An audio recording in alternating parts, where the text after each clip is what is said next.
Mavs fans, what's going on? Welcome into NBA Now from Chat Sports. Today, I'm going to be breaking down 5 mid-level exception targets for the Dallas Mavericks in free agency. Now, these aren't going to be the guys that blow you away and get big-time contracts, but they're also going to be a step above the minimum contract type guys. So I want to talk about one guy from each position on the floor, starting with the point guard position. DJ Augustin from the Orlando Magic will be an unrestricted free agent this summer. Now, the thing about DJ Augustine is that, yeah, he's small, he's undersized, he's not a great defensive threat, but offensively, he comes off the bench and he gives you everything you need. Now, as Mavs fans, we know this guy really, really well because he always puts up big numbers against the Mavs. It's always really annoying. Every time we play the Magic, we always got to worry about freaking DJ Augustine tearing us apart. But he is only 31 years old. He's not exactly old, so this could be his last chance at a multi-year contract. So maybe he doesn't settle for the mid-level exception, but I'm not sure he's going to get much more than that on the open market. Now, this past year with the Magic, he did put up pretty big numbers, usually backing up Markelle Fultz now in Orlando. And that's the reason I don't think Orlando will really pay big money to bring him back, is because they like what they're getting from Fultz. Augustine, on the other hand, averaging 10.4 points per game and nearly 5 assists. 2 rebounds, not bad for a guy his size, and shooting a little over 34% from 3. Not a great three-point shooter. He's not going to light you up from 3, but he can knock down an open one whenever you need him to, and he gets to the bucket pretty well. Reminds me of a guy named JJ Barea that Mavs fans know and love, but he's not under contract in 2020. The Mavs have 3 real point guards ready to go next season with Luka Doncic, Delon Wright, and Jalen Brunson. There's no JJ Barea, though. There's no real veteran presence at that point guard position, which is why I think DJ Augustine could make some sense. But I'm not saying they need to use this mid-level exception on him. He is the one point guard that I looked at and said, okay, he can make some sense in Dallas next year. If he does come in, he's probably a 10 to 15 minute per night kind of guy. Probably not any more than that. But I don't hate the idea of bringing him in. But point guard isn't really the position the Mavs need to focus on in general. So which position do the Mavs need to focus on? The most important position in free agency. What is it? Point guard, shooting guard, small forward, power forward, or center? Let me know what you guys think in the comment section below. I'll tell you what I think here in just a little bit. You got to watch till at least the end of the video to know which position I think the Mavs need the most. But let me know what you guys think down below. Now, before I get into the next position, which will be the shooting guard, I got to tell you about our friends over at Fanatics. Look, guys, we all miss basketball. We miss watching sports, but the most important thing right now is that you're staying safe and healthy, and Fanatics is helping you guys out. When you go to chatsports.com/mask, that's our special promo, that's our special link that's going to get you a nice face mask for just $15. Go pick yourself up a Dallas Mavericks one. Look stylish while you're out there, and really just stay safe, stay healthy, stay home if you need to. Shout out to Fanatics over here for doing this for us. Now, the next position I want to talk about here is the shooting guard role, because let's face it, the Mavs could use another shooting guard off the bench, and that's why Justin Holiday makes a lot of sense from the Indiana Pacers. A guy who became a real 3-and-D threat in Indiana, especially while Victor Oladipo was hurt. Now, the Pacers went out, they got Jalen, they have Victor Oladipo, they got him healthy, they have Malcolm Brogdon. So once Oladipo came back, Justin Holiday got pushed out of the rotation just a little bit, which could make him a perfect mid-level exception type guy. Now, he's shooting a really, really good rate from three-point, but he's also, like these are seeing, just 31 years old. So he might be looking for one more bigger payday, but I think a mid-level exception is the right price for Justin Holiday. And for the Mavs, he makes a lot of sense. 8.4 points per game and 1.3 assists, 3.2 boards, but there it is. The thing that is most important for Justin Holiday and the Mavs is 42.4% from 3, and not to mention, he is a really good defender. He can guard 2s and he can guard 3s. Now, if you bring him into Dallas, he backs up Tim Hardaway Jr., assuming he comes back next year. And here's the 2 guys you have. You got one guy that shoots 42% from 3, and you got Tim Hardaway Jr. who can shoot nearly 41% from 3. Justin Holiday, a little bit better of a defender, but Tim Hardaway Jr., a better overall scorer. So these guys could come in each other really, really well in Dallas. I love the idea of bringing in Justin Holiday. I kind of wanted him this past summer, but now he's going to be a free agent again. If the Mavs have that mid-level exception wide open, I would not hate seeing Justin Holiday in a Mavericks uniform in 2020 and 2021. So here's another question in regards to free agency. Here at Chat Sports, we're the most interactive channel. So I know what you guys think. That's why I'm asking you all these questions. What do the Mavs need the most in free agency? I want you to type O for offense, type D for defense. Now, it seems pretty obvious on the surface that they need some more defense, But they also got good defenders like Porzingis, Dorian Finney-Smith, Maxi Kleber. So which one do you think they need? Let me know in the comment section below.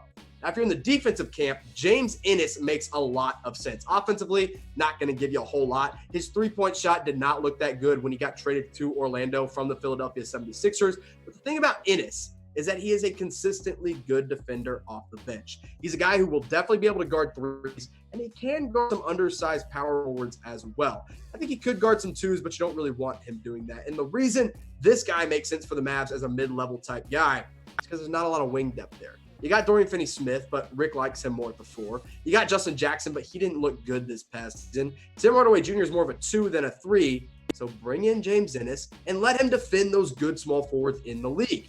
This year, between his time with Orlando and the Sixers, he put up just 6 points per game and 3 rebounds. The three-point shot at just 34% wasn't great, but he can make them, and he's an athletic guy as well. If you need him to get to the rim, he's a good slasher, and he can definitely get there. This guy would be a perfect backup as a small forward or an undersized power forward as well. So don't sleep on James Ennis. He might even be a veteran's minimum type guy, but I think the mid-level does make sense for Ennis, and I wouldn't mind giving it to him either because it's just a one-year rental. Why not see what he can do off the bench and defensively for the Mavs? Now, obviously, he's not going to start. He's going to come off the bench. So who do you think will be starting next season? I want you to put out all 5 positions. You got Luka Doncic in there. You got Kristaps Porzingis. Those are the only 2 locks, in my opinion. Tim Hardaway Jr., we don't know if he's going to be back. Dorian Finney-Smith might be coming off the bench again. Maybe you want a different maybe you want a free agent to come in and start right away. So make your predictions in the comment section below. I'll take a look and let you guys know what I think.